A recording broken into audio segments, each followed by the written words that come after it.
Hello there, this is Krishna and I welcome you to physics Gyan Mukesh Nayak channel. बच्चों, lecture number 8 में आपका lecture number 8 में आपका बहुत बहुत स्वागत है। कितवा लेक्चर है बच्चों ये?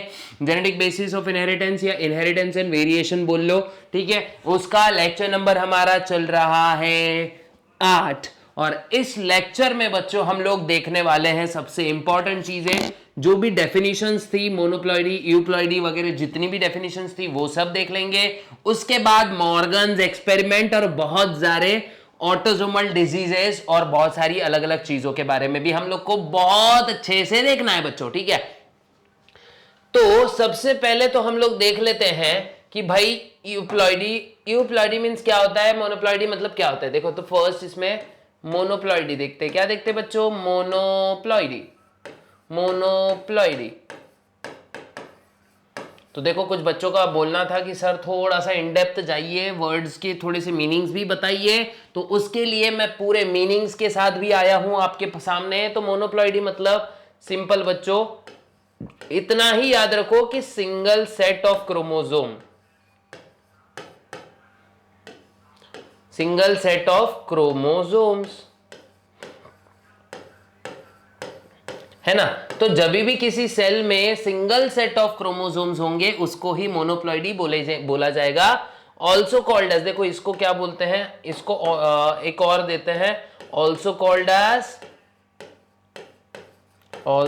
Called as haploid cells. क्या बोलेंगे ऐसे सेल्स को? Haploid cells. इसका सिंबल कैसे डिनोट करेंगे? इसको डिनोटेड बाय स्मॉल एन। इसका एग्जाम्पल क्या होगा बच्चों? मान लेते स्पर्म, ओवम, है ना। स्पर्म एंड ओवम ये दोनों हैप्लॉइड सेल्स के एग्जाम्पल है बच्चों, ठीक है। सेकेंड चीज मैं बोलता हूं, सेकेंड मोनोप्लॉइडी हो गया, डिप्लॉइडी या फिर डिप्लॉइडी या फिर डाइप्लॉइडी, ठीक है। मोनोप्लॉइडी, डिप्लॉइडी, ठीक है। तो मोनोप्लॉइडी और डिप्लॉइडी में मतलब फर्क क्या है? तो मोनोप्लॉइडी मतलब यहां पे सिंगल सेट होगा क्रोमोसोम का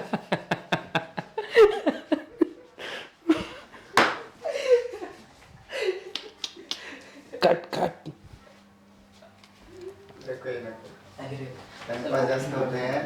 डिप्लॉइडी में क्या होगा? Simple, when there are two set of chromosome. क्या बोल रहा हूं मैं? Two set of chromosome. ऐसे सेल को बोला जाता है, देखो बहुत गौर से देखो इस चीज को बच्चों, ठीक है। When there are two set of chromosome in a cell, क्रोमोज हो गया वो SOME भी लिखना है हमको। When there are two set of chromosome in a cell, such condition is called as diploidy। और ऐसे ही सेल को हम बोलेंगे, cells are called as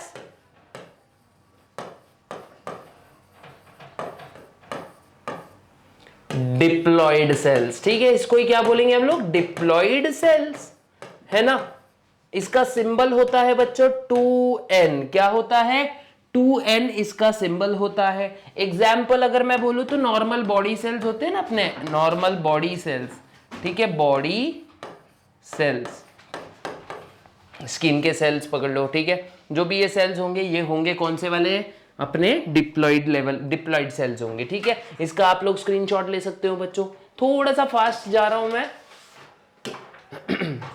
अब देखते हैं पॉलीप्लॉइडी, ठीक है। पॉलीप्लॉइडी के भी अलग अलग टाइप्स होते हैं, वैसे ज्यादा उसमें देखना नहीं हमको। पॉलीप्लॉइडी में क्या होता है? When there are more than two sets of chromosome in cell,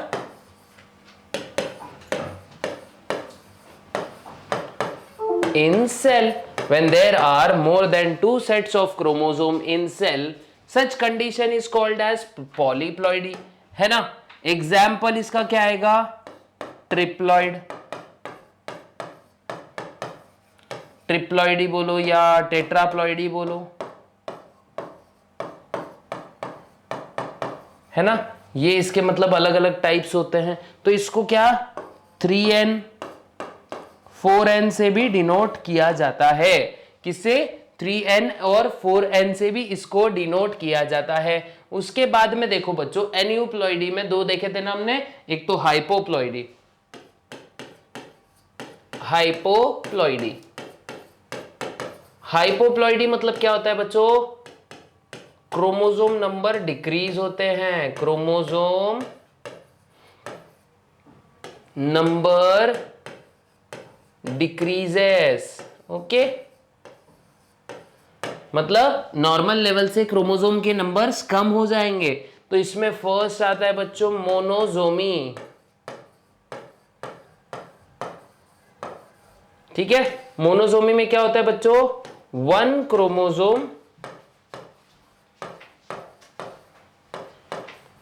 chromosome is missing बोल देंगे हम इसको, ठीक है ना। वन क्रोमोसोम इसमें मिस हो जाता है। और इसमें ही सेकेंड चीज है नलीजोमी, है ना। नलीजोमी, इसमें 2 क्रोमोसोम्स आर मिसिंग, ठीक है। थोड़ा सा फास्ट जा रहा हूं बच्चों, इसमें ज्यादा टाइम वेस्ट नहीं करेंगे हम लोग, इसका भी स्क्रीनशॉट ले लो फटाक से। और ट्राइजोमी और टेट्राजोमी तो हम लोग आगे देखने वाले हैं, ठीक है। तो अब बिना किसी देरी के हम क्या करते हैं,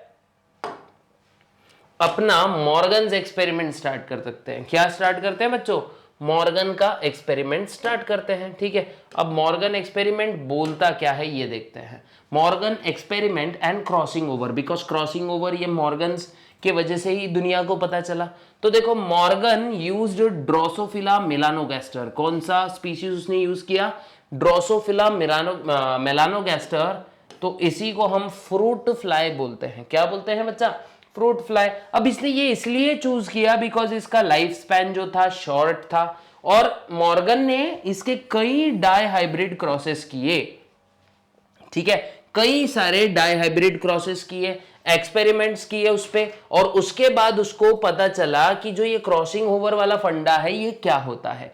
the crosses were similar to dihybrid crosses, जो कि पी में डाई हाइब्रिड क्रॉसेस हो रहे थे, जैसे पी प्लांट में, जैसे राउंड येलो वाला हम लोग ने देखा, सेम तरीके से उसने इसमें भी ये चीज करी। लेकिन मॉर्गन को थोड़ा शौक तब लगा जब उसका फिनोटिपिक रेशियो 9:3:3:1 इससे हटके कुछ और ही आया।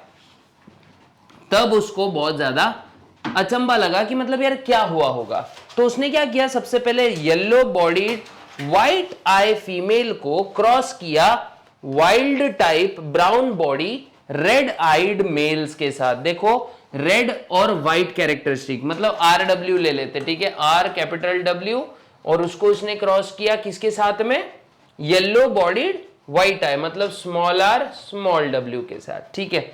ये इसने उसको क्रॉस किया। अब उसको रिजल्ट्स क्या मिले देखते हैं बच्चों। Morgan and his group knew that genes were located on X chromosome and stated that when two genes in a dihybrid cross are situated on the same chromosome, then the proportion of the parental combination is higher than non-parental type. उसको क्या, उसने क्या बोला, जो proportion है parental combination का, मतलब जो पेरेंटल ट्रेट्स है ये ज्यादा आएंगे as compared to non parental traits के मुकाबले, ठीक है। ये बात याद रखना, ठीक है। This occurs due to physical association और linkage of the two genes. जैसे मैंने बोला ना, कंप्लीट लिंकेज, इनकम्प्लीट लिंकेज, तो ज्यादा परसेंटेज होता है कंप्लीट लिंकेज का, कम परसेंटेज होते हैं इनकम्प्लीट लिंकेज के, ठीक है। They show very few recombinations. याद रखो बच्चों, some genes are strongly held together by each other, है ना, और इनके अंदर रिकॉम्बिनेशंस नहीं होते हैं। When the genes are loosely linked, the present that is present far away from each other on chromosome, they show more recombination, जो कि होता है 37.2% तक, इतना ज्यादा वो रिकॉम्बिनेशंस बता सकते हैं। The genes for yellow body and white eye were strongly linked and showed only 1.3% of combination। ठीक है, इन क्रॉस वन, तो उसने 2 क्रॉसेस परफॉर्म किए, तो पहले क्रॉस में उसको ज्यादातर पैरेंटल ट्रेट्स देखने को मिले। उसके बाद when white bodied and miniature winged showed 37.2% recombination in cross 2। Why? Because वहां पे जो विंग का कैरेक्टरिस्टिक था, यहां पे थोड़े से वेरिएशंस देखने को मिल रहे थे। ठीक है, cross 1 shows crossing between genes small y and small w। Cross 2 show crossing over between genes with white, जो कि capital small w, and miniature wing, जो कि स्मॉल m से डिनोट किया जा रहा था। अब यहां पे प्लस साइन क्या इंडिकेट करती है बच्चों? Dominant trait. क्या रिप्रेजेंट करती है? Dominant trait. ठीक है, ये भी आप लोग को ध्यान रखने की जरूरत है। तो सिंपल मॉर्गन एक्सपेरिमेंट यही आपसे बताना चाह रहा है बच्चों कि क्रॉसिंग ओवर कब होगा? जब लूजली बाउंडेड जीन्स एक में के कांटेक्ट में आएंगे। Strongly bounded gene crossing over नहीं शो करेंगे, बिकॉज जगह ही नहीं है ना भाई, जगह ही नहीं है बीच में, मतलब कोई आ ही नहीं सकता है ना। तो इसलिए क्रॉसिंग ओवर मोस्ट प्रोबेबली कहां होता है? जहां पे लूजली बाउंडेड जीन्स प्रेजेंट होते हैं। और हमेशा याद रखना ये चीज, उसने एक्सपेरिमेंट ड्रोसोफिला के साथ किया था। ड्रोसोफिला का लाइफ स्पैन छोटा है, ज्यादा जनरेशन और फटाक से रिजल्ट मिलते हैं, इसीलिए उसने इस कीड़े को चुना था। और इस कीड़े को चुनने के बाद उसको यह पता चला कि भाई थोड़े से रिजल्ट्स डिफरेंट हो सकते हैं। ठीक है, डाईहाइब्रिड क्रॉस पी प्लांट में कुछ और तरीके से था, लेकिन यहां पर जब उसने डाईहाइब्रिड क्रॉस किया तो उसको रिजल्ट्स कुछ थोड़े से और भी मिले। ठीक है, अब देखो बच्चों, इसमें ऑटोसोमल इनहेरिटेंस हम लोग देखने वाले हैं कि भाई ऑटोसोमल इनहेरिटेंस क्या होता है। जब भी इनहेरिटेंस ऑटोजोम्स की वजह से हो रहा है तो उसको हम ऑटोसोमल इनहेरिटेंस बोलेंगे। ठीक है, क्या बोलेंगे? Transmission of body characters other than, देखो येलो कलर से मैंने लिखा भी, other than sex linkage trait, है ना, other than sex linkage trait from parent to their offspring. जैसे मैंने बोला, अगर ट्रेड्स ट्रांसमिट कर रहे हैं सिर्फ ऑटोजोम्स की वजह से, तो ऐसे ही इनहेरिटेंस को हम बोलेंगे ऑटोसोमल इनहेरिटेंस। ये याद रखो। तो सबसे पहला ऑटोसोमल इनहेरिटेंस देख रहे हैं बच्चों हम लोग, विडोज पीक। क्या देख रहे हैं? Widows peak. मतलब हेयर स्टाइल में क्या होता है बच्चों, देखो यहां पर देखो, ये प्रोमिनेंट वी शेप आता है यहां पे। आपने वेजिटा को देखा होगा ना, वेजिटा ड्रैगन बॉल जी का एक कैरेक्टर था बच्चों, बहुत फैन है इसके।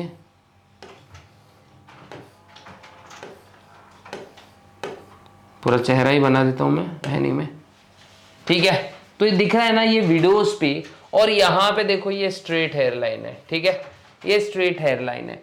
तो देखो क्या होता है, the prominent V shaped hair line क्या होती है? ये विडोज पीक में वी शेप हेयर लाइन होता है आपके फोरहेड पे, और इसी को विडोज पीक कहा जाता है। इसी को क्या कहा जाता है? विडोज पीक कहा जाता है। ठीक है, it is determined by autosomal dominant gene. किसकी वजह से होता है ये? Autosomal dominant gene, caused due to autosomal dominant gene.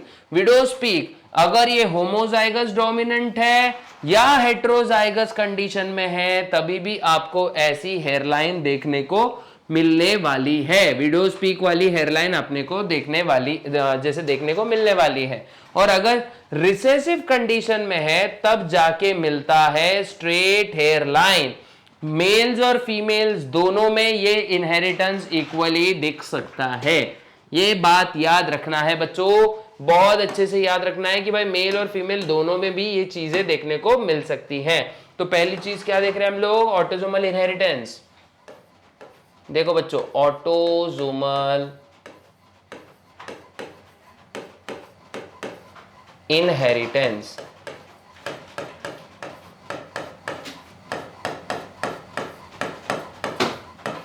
है ना, ऑटोसोमल इनहेरिटेंस देख रहे हैं.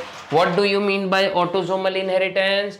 द इनहेरिटेंस देखो, when traits are transmitted, simple लिख लेंगे अपन, when traits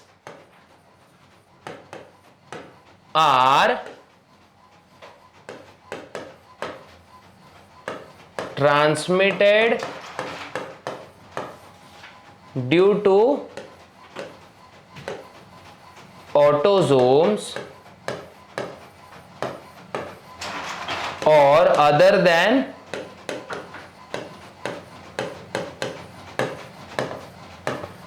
sex chromosome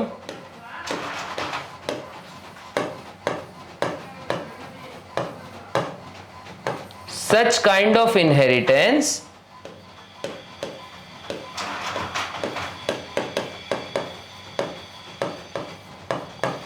is called as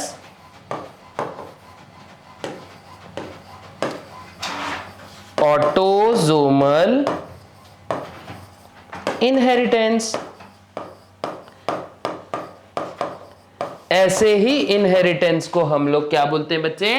autosomal inheritance. और इसमें हमको सबसे पहले देखना है विडोज पीक. तो नंबर 1 कौन सा है भैया ऑटोसोमल इनहेरिटेंस में? Widows peak.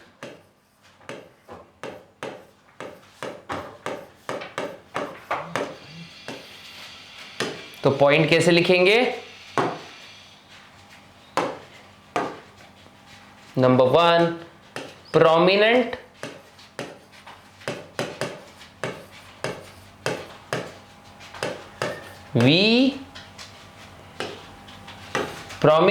V-shaped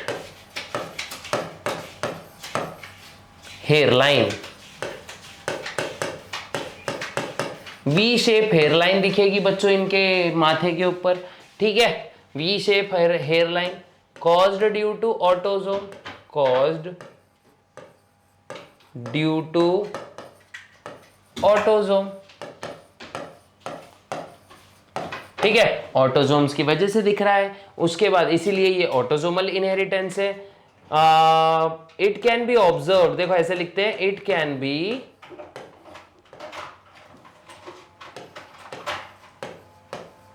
observed if there is the presence of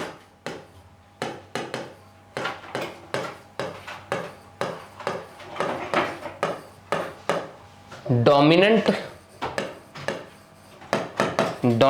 genes,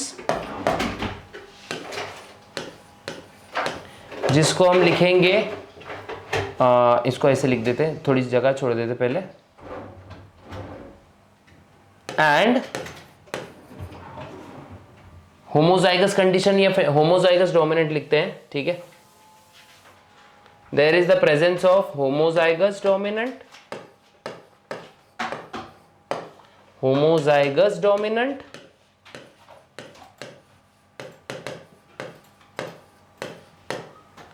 और हेटेरोजाइगस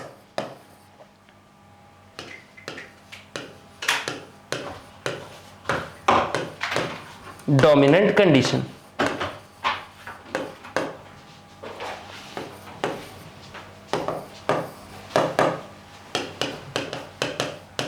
ठीक है, if there is presence of homozygous dominant condition और हेटेरोजाइगस डोमिनेंट कंडीशन.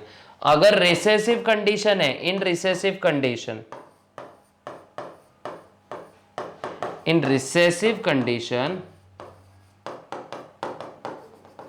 ठीक है, straight line can be observed, straight hairline can be observed. तो इसका भी क्या करें बच्चों, आराम से स्क्रीनशॉट निकाल के रख लें, जल्दी से फटाक से इसका स्क्रीनशॉट ले लें.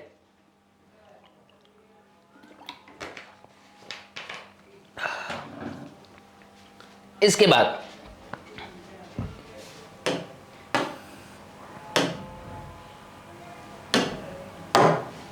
अब देखो बच्चों, नेक्स्ट की तरफ बढ़ते हैं हम लोग, जिसका नाम है फिनिल कीटोन यूरिया. क्या? Phenyl ketone urea. ये थोड़ी सी बीमारी वाला सबर्ब है बच्चों.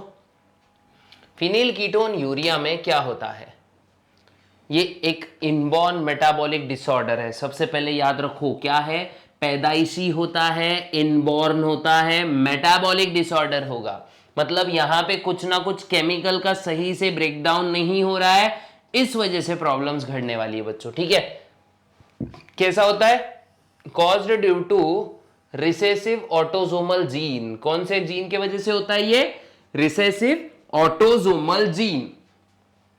When recessive genes are present in homozygous condition, genes हमेशा देखो रिसेसिव है तो होमोजाइगस कंडीशन ही होने वाली है, ठीक है, और वो भी रिसेसिव जीन्स की होमोजाइगस कंडीशन। तो एक एंजाइम होता है बच्चों, फेनिल एलानिन हाइड्रोजाइलेज। क्या? Phenylalanine hydroxylase. और ये एंजाइम बॉडी नहीं बनाती है, इस वजह से ये डिजीज होती है। इस एंजाइम का काम क्या होता है? एमाइनो एसिड फेनिल एलानिन को टायरोसिन में कन्वर्ट कर देना। किस में कन्वर्ट कर देना? टायरोसिन में कन्वर्ट कर देना। अब अगर ये कन्वर्जन होगा ही नहीं तो फिर डिसऑर्डर होना तो पक्का है। Due to absence of this enzyme phenylalanine is not converted into tyrosine. अब देखो, हेंस फिनिल एलानिन जो है और उसके जो डेरिवेटिव मॉलिक्यूल्स है ये डायरेक्टली ब्लड में और अपने सीएसएफ में स्टोर होना स्टार्ट हो जाते हैं। ठीक है, मतलब एक्यूमुलेट होना स्टार्ट कर देते हैं, और इस वजह से ब्रेन का थिंकिंग एबिलिटी कम हो जाता है और मेंटल रिटार्डेशन हो सकती है बच्चों। तो ये बहुत ज्यादा डेंजरस कंडीशन में हम पहुंच जाते हैं, बिकॉज अगर मेंटल रिटार्डेशन है, हम लोग प्रॉपर तरीके से सोच नहीं सकते हैं, हमारे अंदर इंटेलिजेंस प्रॉपर नहीं है, तो जाहिर सी बात है वो इंसान भी ठीक से जी नहीं पाएगा। एक्सेस फिनिल एलानिन ये यूरिन के जरिए बाहर निकालते हैं, इसीलिए इसको फिनिल कीटोन यूरिया बोला जाता है बच्चों। क्या बोला जाता है? Phenyl ketone urea. मतलब किसी पेशेंट के यूरिन में कीटोन बॉडीज भी देखने को मिलेगी। ठीक है, एक बात याद रखना, hence this disease is called as phenylketonuria. तो इसके भी नोट्स लिख लेते हैं बच्चों, PKU। क्या दिखते हैं? PKU, phenyl ketone urea. Second number का देख रहे हैं हम लोग ऑटोसोमल डिजीज, जिसका नाम है फिनिल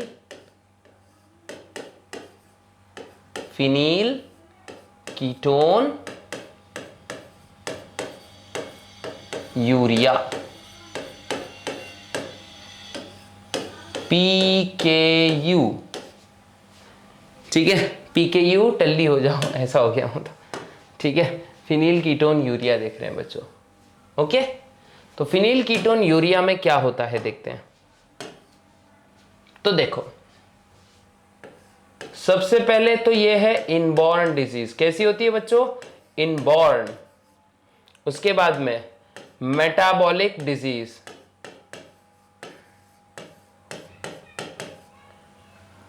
इनबॉर्न मेटाबॉलिक डिजीज है। उसके बाद में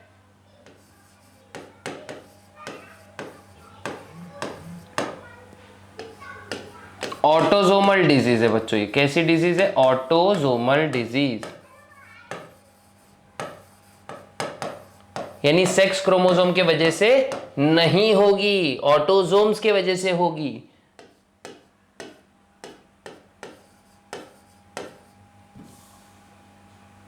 रिसेसिव होगी, कॉज्ड ड्यू टू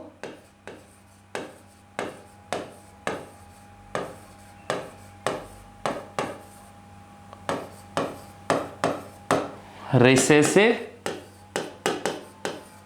जीन। ये याद रखना बहुत जरूरी है बच्चों कि ये रिसेसिव जीन की वजह से हो रही है। ठीक है, रिसेसिव जीन की वजह से हो रही है। फिर बाद में अंडर नॉर्मल कंडीशन, देखो नॉर्मल कंडीशन में क्या होता है? Under normal condition an enzyme called, क्या बनता है बच्चों? एन एंजाइम कॉल्ड, क्या नाम था इसका? फिनिल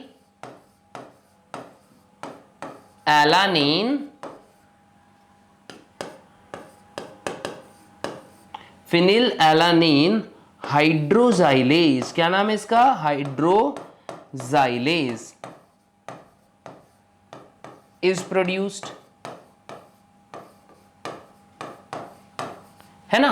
फिनिल एलानिन हाइड्रोजाइलेस एंजाइम है, ये हमारी बॉडी प्रोड्यूस करती है बच्चों, ठीक है। ये मैं अंडरलाइन कर दे रहा हूं, देखो दिख रहा होगा ना आपको। फिनिल एलानिन हाइड्रोजाइलेस अपनी बॉडी क्या करती है, प्रोड्यूस करती है। लेकिन अब ये भी देख लो इसका काम क्या है।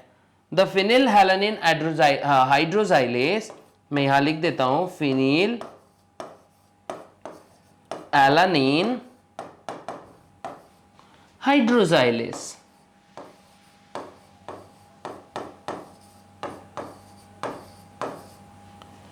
क्या करता है ये एंजाइम, कन्वर्ट्स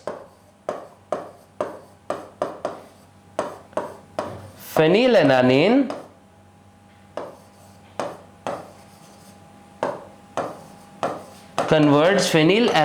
इनटू टायरोजीन। ये याद रखो बच्चों, किस में कन्वर्ट कर देता है, टायरोजीन में।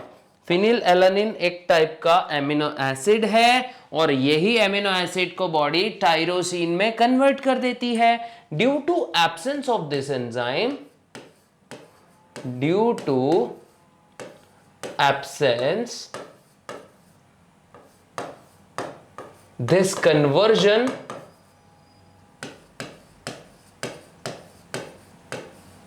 किसके एब्सेंस की वजह से बच्चों, फेनिल एलानिन हाइड्रोजाइलेज एंजाइम की वजह से। Due to absence of enzyme, मैं एंजाइम लिख देता हूं, नहीं तो आप बोलेंगे सर किसकी वजह से। This conversion does not occurs,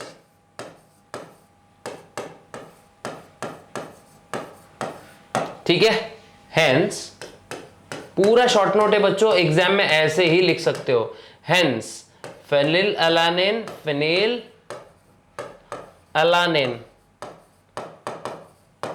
and its derivatives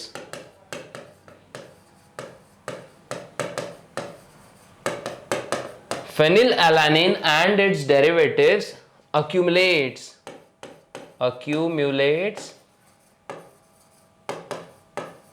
in blood and CSF cerebrospinal fluid. देखो मैं ब्लड के नीचे भी अंडरलाइन कर रहा हूं, कहां कहां पे ये एक्यूमुलेट होता है, CSF और ब्लड में ये एक्यूमुलेट होना स्टार्ट हो जाता है। उसकी वजह से देखो सिंपल, उसकी ही वजह से एक्यूमुलेट होने की वजह से है the mental retardation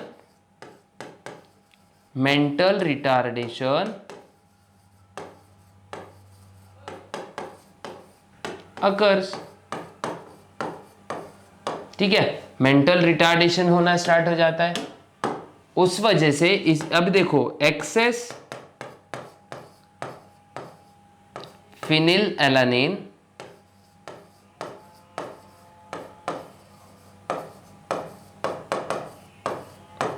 is eliminated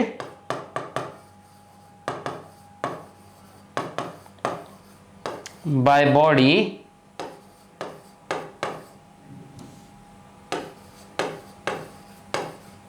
via urine. अब जो ये यूरिन के माध्यम से बाहर निकाला जा रहा है, hence it is called as phenylketonuria. ये बात याद रखना और इसका स्क्रीनशॉट भी अच्छे से निकाल लेना बच्चों, जल्दी से इसका स्क्रीनशॉट निकाल लो। बहुत ही अच्छे नोट्स लिखा के दे रहा हूं आपको, बहुत काम आने वाले बच्चों ये नोट्स। और देखो एकदम मतलब देखो चीज टेक्स्ट बुक में भी यही चीज है, मैंने भी यही चीज लिखा के दी है, बस थोड़ा सा कोशिश किया है मैंने इसको इजी कैसे बनाया जाए। देखो नंबर ऑफ पॉइंट्स हमने बढ़ाए और सिंगल लाइन में रखने की बहुत हद तक कोशिश की, ताकि आपको एग्जाम के टाइम पे ज्यादा मेहनत ना करना पड़े, है ना। अब देखो सेक्स लिंक्ड इनहेरिटेंस देखते हैं। हमने दो ऑटोसोमल इनहेरिटेंस देख लिए बच्चों, कौन सा, एक था विडोस्पीक और एक था फेनिलकीटोन यूरिया। अब देखते हैं सेक्स लिंक इनहेरिटेंस। अब ये वाला इनहेरिटेंस किसकी वजह से हो रहा है, ये वाला इनहेरिटेंस होता है genes located on non homologous region of sex chromosome. ऐसे ही लिंकेज को हम बोलते हैं सेक्स लिंक जीन्स, और इस टाइप के लिंकेज को बोलते हैं sex linkage. The traits that determined by sex link genes are called sex linked traits. क्या बोलते हैं? Sex linked traits. क्या बोलेंगे इसको? Sex linked traits. और ऐसा इनहेरिटेंस जो सेक्स लिंक्ड जीन्स की वजह से होता है पेरेंट्स से उनके ही ऑफस्प्रिंग में, ऐसे इसको हम बोलेंगे सेक्स लिंक्ड इनहेरिटेंस। तो हमारा नेक्स्ट डेफिनेशन क्या निकल के आता है बच्चों बाहर? Sex linked inheritance. तो लिखते हैं, एक सेकेंड, मार्कर का साइज थोड़ा बड़ा करेंगे ना, थोड़ा अच्छा लगना चाहिए ना बच्चों, है ना। Sex linked inheritance.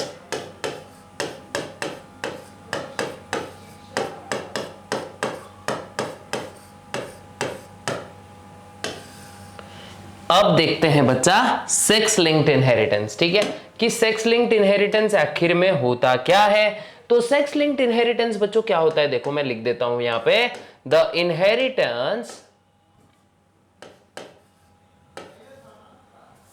कैसे लिखते हैं, when inheritance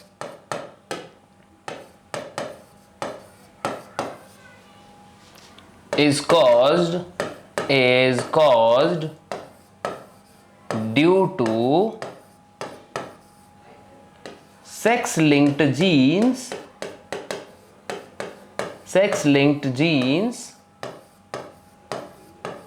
such inheritance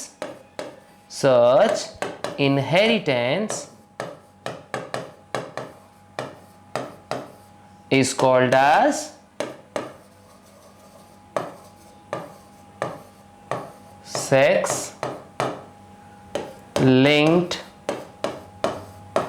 inheritance. क्या बोलेंगे बच्चों इसको? Sex linked inheritance. जब भी इनहेरिटेंस हो रहा है, किसकी वजह से? किसकी वजह से ये इनहेरिटेंस हो रहा है?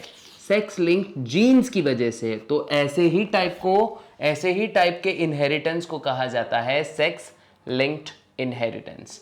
बहुत अच्छे से याद रखो, ठीक है। अब देखो, ये दो टाइप के होते हैं, है ना। तो मैं सिंपल से लिख सकता हूं ना यहां पे, इसके कितने टाइप्स? इसके होते हैं 2 टाइप्स। सिंपल फर्स्ट, वैसे तो 3 टाइप थे, X linked, Y linked, X Y linked. हमको बस एक्स लिंक्ड और वाई लिंक्ड देखना है। X linked and second Y linked, है ना। X linked inheritance and Y linked inheritance, ये 2 टाइप्स देखने हैं बच्चों हम लोग को, ठीक है। देखो धीरे धीरे मैं नोट्स भी लिखाने वाला हूं बच्चों आप लोगों को, तो टेंशन लो मत, ठीक है। तो अब देखते हैं एक्स लिंक्ड और वाई लिंक्ड में फर्क क्या है। X linked genes are located on non homologous region of X chromosome and these genes do not have corresponding alleles on Y chromosome, ठीक है। तो इसीलिए ये मोस्टली डायरेक्ट ही आ जाते हैं, बिकॉज इनमें कोई क्रॉसिंग ओवर वगैरह भी नहीं होता है। In female 2 recessive sex linked gene are required for expression of sex linked traits, because इसके इफेक्ट को दबाने के लिए 2, मतलब देखो सिंपल सी बात है, 2 एक्स क्रोमोसोम्स होते हैं। अगर इसमें कोई रिसेसिव जीन है और इसमें कोई डोमिनेंट है, तो ये वाला इसके इफेक्ट को क्या कर देगा? सप्रेस कर देगा। और अगर समझो मान लेते हैं कि ये हेट्रोजाइगस कंडीशन में भी है, तो इसको हम कैरियर का दर्जा देंगे। वो फीमेल एकदम नॉर्मल होगी, उसमें वो इफेक्ट्स दिखेंगे नहीं। लेकिन जब बात आ जाती है बच्चों एक्स और वाई, मतलब मेल्स की, अगर मान लो इसमें कोई रिसेसिव डिसऑर्डर वाला जीन है, तो इसके इफेक्ट को दबाने के लिए कोई भी टाइप का जीन अवेलेबल नहीं है। तो इसीलिए X linked inheritance mostly males में ज्यादा दिक्कत आ सकता है। The females with one recessive characters are called as carrier. Sorry, one recessive genes are called as carriers. मैंने अभी बताया ना, इनको कैरियर्स बोलते हैं। तो कैरियर फीमेल जो है एकदम नॉर्मल होते हैं और इनको कोई भी टाइप की डिजीज नहीं होती है। मेल के पास ओनली एक ही एक्स क्रोमोसोम होगा, अभी जैसे मैंने बताया, और उसके इफेक्ट को दबाने के लिए वाई क्रोमोसोम पे कोई जीन होता ही नहीं है। तो अगर उसके इफेक्ट को दबाना है, if x chromosome carries x linked recessive gene for sex linked traits, then it is expressed phenotypically because there is no dominant gene on Y chromosome to support its to suppress its effect. Therefore, sex linked या फिर X linked traits appear more frequently in males than in females. ये बात आप लोग को याद रखना जरूरी है, ठीक है। तो इसको हम लिखेंगे कैसे, देखो सिंपल X linked इनहेरिटेंस में लिख देता हूं यहां पे, कोई अच्छा मार्कर से लिखते हैं, ठीक है इससे लिखते हैं, चलो। तो इसमें फर्स्ट नंबर डाल के मैं लिखता हूं एक्स लिंक्ड, नीचे लिखेंगे थोड़ा, एक्स लिंक्ड इनहेरिटेंस,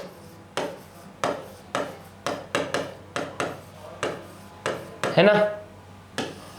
अभी जो एक्स लिंक्ड इनहेरिटेंस है बच्चों, ये किसकी वजह से हो रहा है? सबसे पहला पॉइंट आएगा इसमें caused due to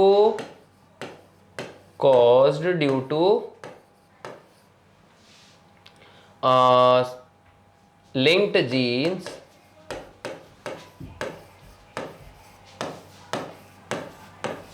caused due to linked genes on non-homologous region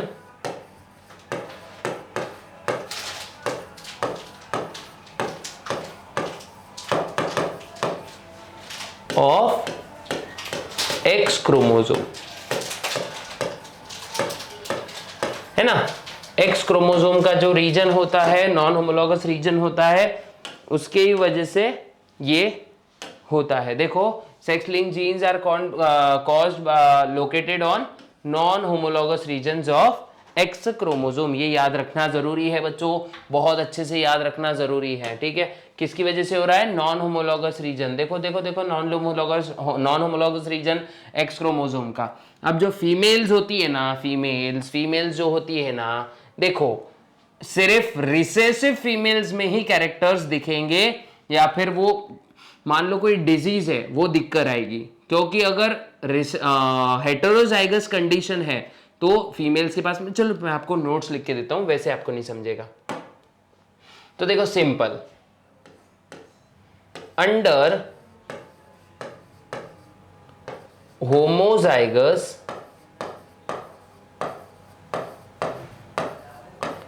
condition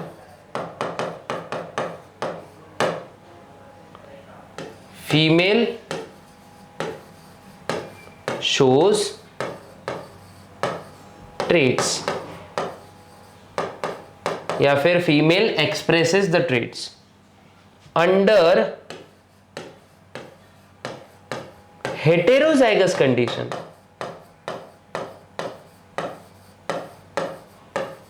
अभी जब अपन डिजीज सीखेंगे ना, तब आपको समझ जाएगा कि फीमेल को क्यों ये कुछ नहीं हो सकता है। Under heterozygous condition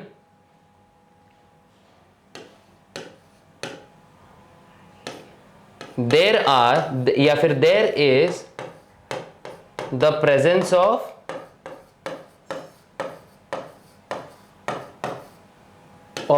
other X chromosome,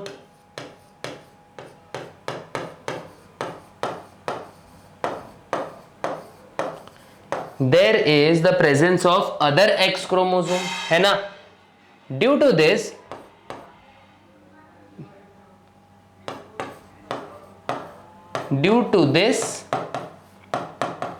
the effect is suppressed, the effect of recessive gene is suppressed,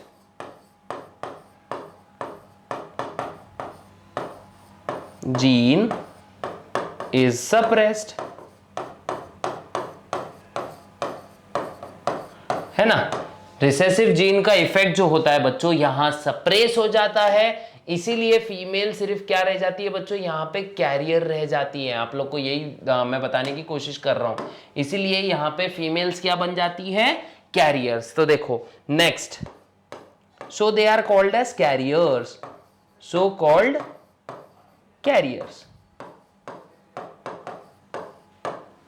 ठीक है। In male only one X chromosome is present, so there is no other dominant gene to suppress the effect. ठीक है, तो ऐसा point लिख लेंगे. In males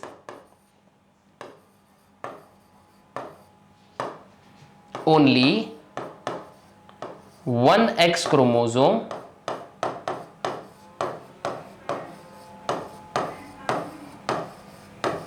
is present.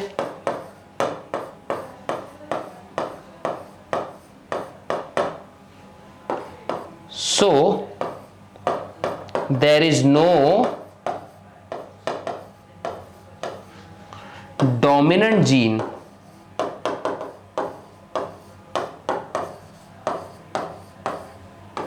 to suppress effect of. So male जो है ये मोर ज्यादा इफेक्ट, मतलब मेल्स पर इसका इफेक्ट बहुत ज्यादा होता है.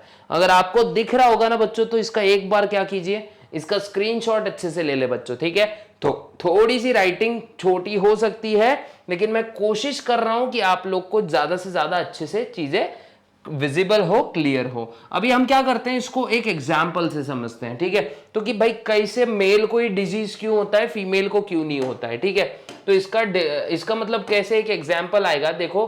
और उसके पहले मैं आपको वाई लिंक जीन्स भी बता देता हूं. Genes located on non-homologous region of Y chromosome are called as Y-linked genes. The Y-linked genes are inherited directly from male to male.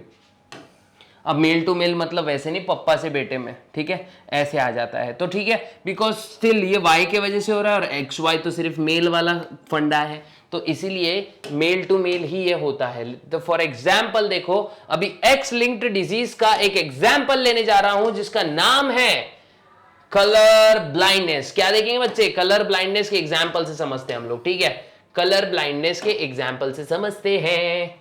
ठीक है, फर्स्ट एक्स लिंक्ड इनहेरिटेंस का सबसे पहला कलर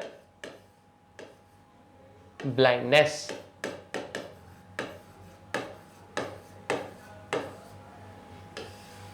कलर ब्लाइंडनेस में एक इंसान रेड और green colour को ठीक से नहीं पहचान पाता. तो देखो, कलर ब्लाइंडनेस इज अ कौन सी डिजीज है बच्चों, ये x linked recessive disorder where person is unable to distinguish between red and green color as both colors appears gray. तो वो इंसान को कैसे दिखेगा, ग्रे कलर दिखेगा. कैसे कलर दिखेगा बच्चों, इसके भी एकदम सिंगल लाइन नोट्स लिख के दूंगा मैं तुमको, आप टेंशन मत लो, बिल्कुल भी टेंशन मत लो. तो ग्रे कलर उसको दिखेगा. तो मान लो कलर ब्लाइंड, अपन पूरा डिनोशन के साथ सीखते हैं. चलो ठीक है, कलर ब्लाइंडनेस, इसको थोड़ा अच्छे से लिखते हैं. वो ये अपना हेडिंग अलग, मतलब अच्छा लगता है थोड़ा, मतलब फर्स्ट डिजीज है हमारा कलर ब्लाइंडनेस. ठीक है, कलर ब्लाइंडनेस देख रहे हैं बच्चा, हम क्या देख रहे हैं, कलर ब्लाइंडनेस देख रहे हैं. देखो बच्चों, आपके लिए ही एकदम डिजाइन करके मैं पूरा का पूरा बोर्ड हैंड रिटन नोट्स निकाल रहा हूं. तो आप लोग का भी काम क्या है, जैसे मैंने शुरुआत में बोला था, महावत का काम है हाथी को तालाब के पास ले जाना. तालाब से पानी पीने के बाद ही हाथी की प्यास बुझेगी.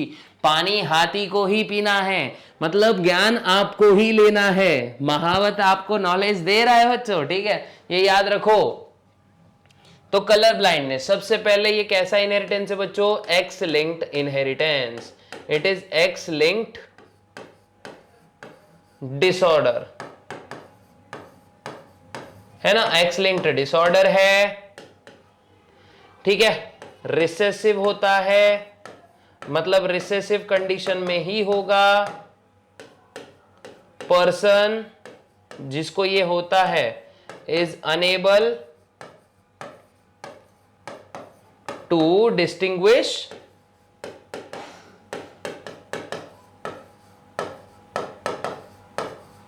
Red and green colour.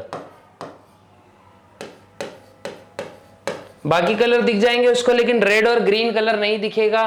फिर because both colour are red, sorry grey, both colour appears grey. कैसे दिखते हैं बच्चों both colour, both colour appears grey, ये याद रखो। उसके बाद कैसे होगा, मान लेते हैं, let us consider, let colour blind represent करेंगे अपन, let colour blind equals to, colour blind male लिखते हैं यहां पे, male equals to x small c y, carrier female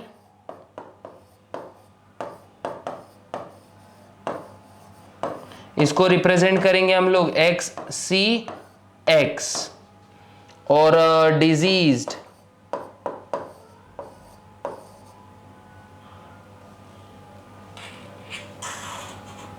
ठीक है, या फिर ऐसा लिखेंगे कलर ब्लाइंड फीमेल,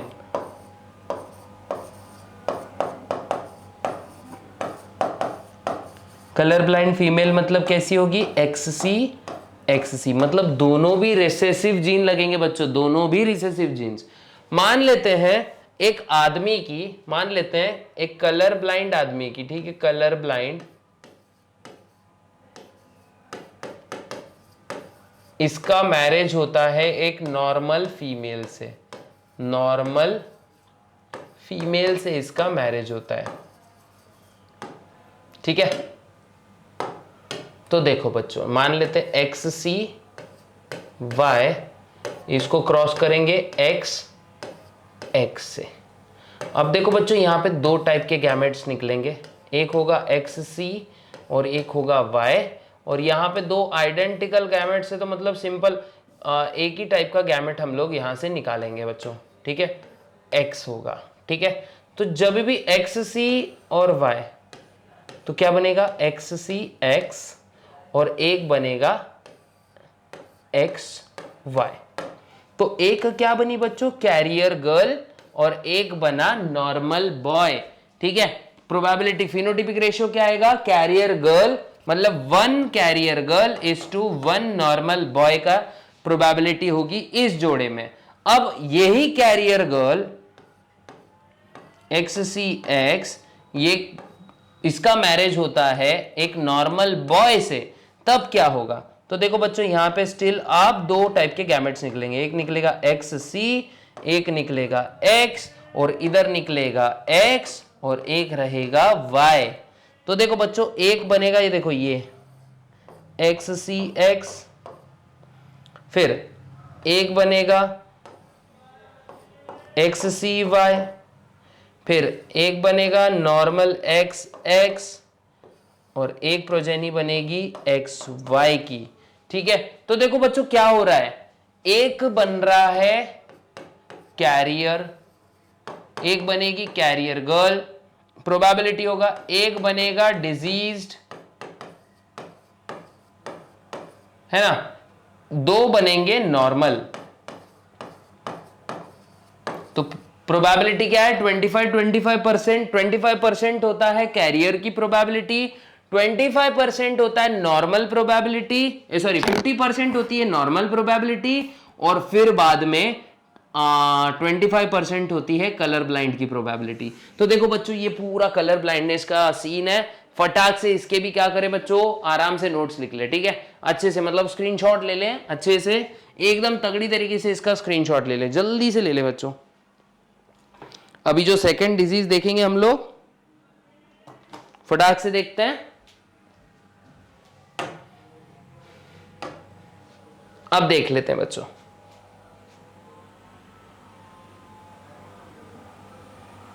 ओके, अब हेमोफीलिया देखते हैं, ठीक है।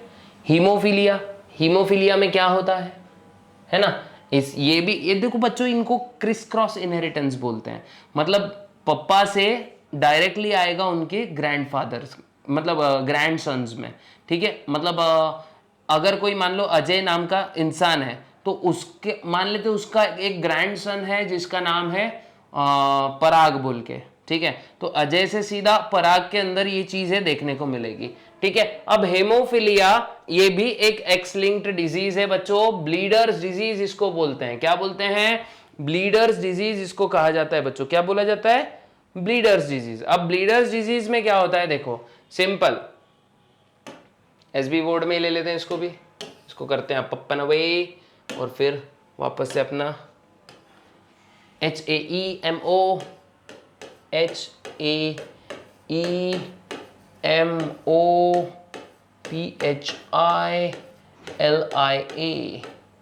हीमोफीलिया देखते हैं बच्चों। क्या देखते हैं, हीमोफीलिया। अब हीमोफीलिया क्या होता है, it is also called as bleeders disease. कैसी होती है बच्चों, called as bleeders disease.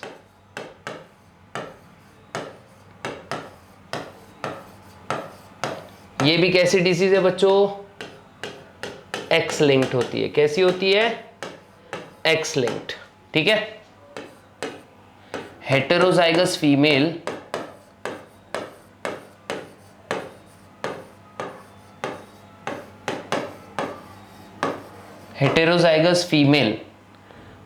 Are carriers.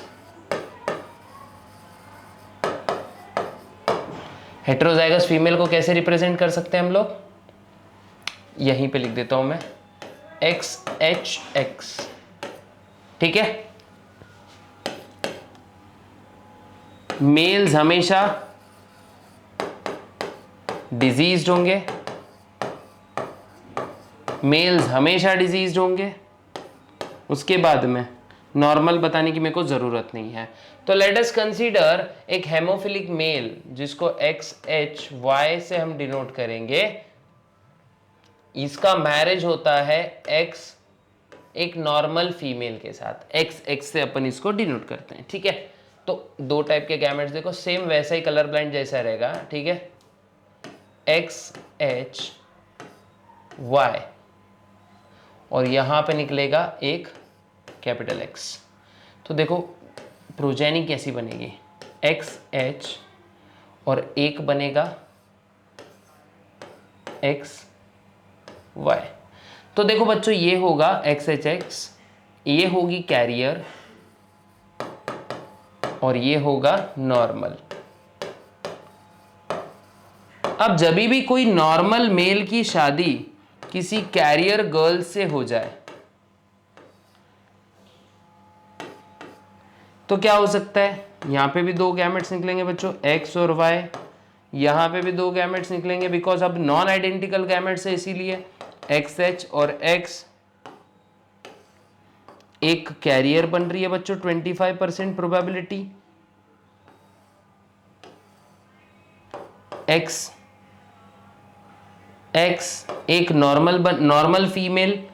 अब देखो XHY एक हेमोफिलिक मेल और एक फिर से नॉर्मल मेल, ठीक है। तो दिख रहा है ना आपको, ये इनहेरिटेंस देखो बच्चों, ये भी क्रिश क्रॉस है, डायरेक्टली कहां से आया, ये अपने ये देखो, ये था पप्पा, ये उसका बेटा और ये बेटे का बेटा, मतलब ये इसका ग्रैंडसन हो गया, ठीक है। और मतलब ये जो प्रोजेनी है इसका ये ग्रैंडफादर है, ठीक है। और वो जो प्रोजेनी है उसको ग्रैंडसन बोलेंगे हम लोग, ये ग्रैंडफादर है, ये ग्रैंडसन है। तो ऐसे बच्चों ये ट्रांसमिट होता है, ठीक है, मतलब नाना से सीधे नाती में ऐसा समझ लो आप लोग, ठीक है। तो इसकी प्रोबेबिलिटीज भी देख लो, बहुत इजी है, बहुत अच्छे से समझ में आ जाएगा।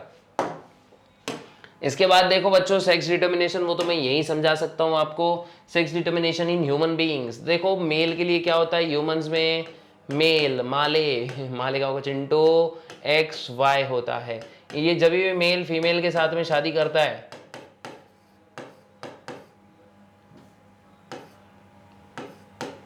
ये होती है XX। अब देखो XY, X और Y दो जीन्स निकलेंगे, इसको क्रॉस कर दो और इसमें से भी क्या निकलेंगे बच्चों, X जीन एक ही निकलेगा, आइडेंटिकल है इसलिए। तो देखो ये X और X का हो गए इनटू, और ये Y और X हो गए इनटू। तो देखो 50% मेल होने की प्रोबेबिलिटी होती है बच्चों और 50% फीमेल होने की प्रोबेबिलिटी होती है, मतलब रेशियो होता है बच्चों 1:1 का। ये आप लोग को बहुत अच्छे से याद रखना है, यही है सेक्स डिटर्मिनेशन। अब इसमें कोई भी दूसरा क्रिस क्रॉस नहीं कर सकते, बिकॉज जेंडर्स अपोजिट ही होते हैं, कुछ और तैयार होने की गुंजाइश ही नहीं है, ठीक है। तो ये होता है sex determination in human beings. अब ह्यूमन बीइंग्स को अगर देख लिया जाए, देखो यहाँ पर लिखा है, देखो सेक्स डिटर्मिनेशन इन बर्ड्स देख रहे हैं हम लोग। बर्ड्स में क्या होता है, देखो बर्ड्स में एक चीज होती है, मेल के लिए होमोजाइगोसिटी होती है इन बर्ड्स, यहां लिखता हूं मैं, ठीक है, इन बर्ड्स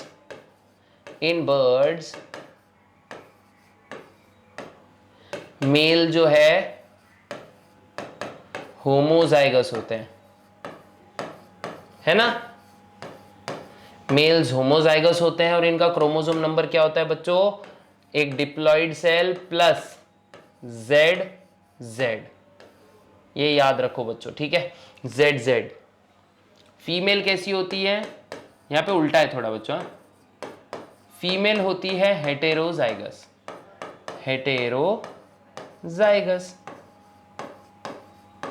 और इनका कैसे होता है 2n प्लस ZW। देखो प्रॉब्लम वैसे ही होने वाला है और प्रोजेनी का प्रोबेबिलिटी चार्ट भी वैसे ही कुछ रहेगा, ठीक है। तो जब देखो मेल को हम लोग फीमेल के साथ क्रॉस करते हैं, तो cricket ZZ crossed with ZW, तो सेम चीज देखो ये मेल है M लिख देता हूं मैं, और ये फीमेल है F लिख देता हूं, ठीक है। तो यहां पर दो गैमेट्स आ सकते हैं Z और W, है ना। तो जब भी ये ZZ मिलेंगे तो ZZ बनाएंगे और ZW मिलेंगे तो ZW बनाएंगे, है ना। तो मेल इस टू फीमेल का रेशियो भी क्या होता है बच्चों, 50-50%, मतलब 1:1 रेशियो इनका भी होगा, ठीक है। मेल इस टू फीमेल का रेशियो भी क्या होगा बच्चों, 1:1। जल्दी से इसको भी कॉपी कर ले, ये भी आप लोग को लिख सकते हो, कोई प्रॉब्लम नहीं है। इन्होंने ऑटोजोम्स भी बताया, बस अपन ने सेक्स क्रोमोसोम, क्योंकि अपने को जेंडर ही डिटरमाइन करना था मैंने, इसलिए ऑटोजोम्स को देखा ही नहीं, ठीक है। तो ये एक लिख सकते हो। उसके बाद हनी बीज का थोड़ा सा टेंशन होता है बच्चों, हैप्लोडिप्लॉइड टाइप का इनका इनहेरिटेंस होता है। कैसा, हैप्लोडिप्लॉइड टाइप का इनका सेक्स डिटर्मिनेशन होता है, कुछ हैप्लॉइड होंगे और कुछ डिप्लॉइड होते हैं, ठीक है। एसबी बोर्ड की तो जरूरत नहीं है। देखो 2 कैटेगरीज, अच्छा जेनेटिक डिसऑर्डर्स पे आ गए हम लोग डायरेक्टली। हनी बीज का जो होता है ये इनहेरिटेंस हैप्लोडिप्लॉइड टाइप का होता है। एक बार ये डेफिनेशन लिख लो बच्चों, फिर उसके आगे बढ़ता हूं मैं। तो हनी बीज में हैप्लोडिप्लॉइड टाइप का इनहेरिटेंस होता है। फॉर एग्जाम्पल मैं एसबी बोर्ड पर आपको लेके चलता हूं, मैंने थोड़ी सी जगह नहीं छोड़ी थी यहाँ पे, इस वजह से थोड़ी प्रॉब्लम हो सकती है, लेकिन चलो ठीक है। अब देखो फीमेल्स में कितने होते हैं, देखो फीमेल्स में टोटल 32 क्रोमोसोम्स होते हैं, ठीक है, और मेल में ये 16 ही होते हैं, ठीक है। तो 32 क्रोमोसोम जब भी मियोसिस होगा तो 16 के 2 सेट्स तैयार होंगे, और लेकिन यहाँ पे 8 के नहीं होंगे बच्चों, यहाँ पे माइटोसिस हो जाता है, ये याद रखो, ठीक है। माइटोसिस होने की वजह से 2 सेल्स ही तैयार होंगे, ठीक है, लेकिन मैं एक ही सेट बता रहा हूं, ठीक है। तो 16 प्लस 16 कितना, 32 आ चुके हैं, ठीक है। और ये 16 को क्रॉस करने के लिए कोई है ही नहीं, तो ये 16 ऐसे ही रहेगा। तो ये होगी बच्चों फीमेल और ये होगा मेल। और मेल जो है ना बच्चों, ये पार्थेनोजेनेसिस नाम का एक कॉन्सेप्ट होता है ना, तो उससे ही ये डेवलप हो जाते हैं, ठीक है। कोई भी फर्टिलाइजेशन में डायरेक्टली डेवलप हो जाओ और ऐसे सेक्स डिटर्मिनेशन होता है एक पर्टिकुलर फीमेल में। अब चैप्टर का अंतिम पड़ाव हम लोग नेक्स्ट वीडियो में कवर करेंगे, जो कि पूरे ऑटोजोमल और क्रोमोजोमल डिजीज होंगे बच्चों, ठीक है। क्रोमोजोमल और जेनेटिक डिसऑर्डर्स बोलते हैं ना जिसको, तो ये पूरे के पूरे हम लोग कवर कर लेंगे। तो मिलते हैं नेक्स्ट इंटरेस्टिंग वीडियो में, तब तक के लिए गुड बाय, गुड लक, जय हिंद।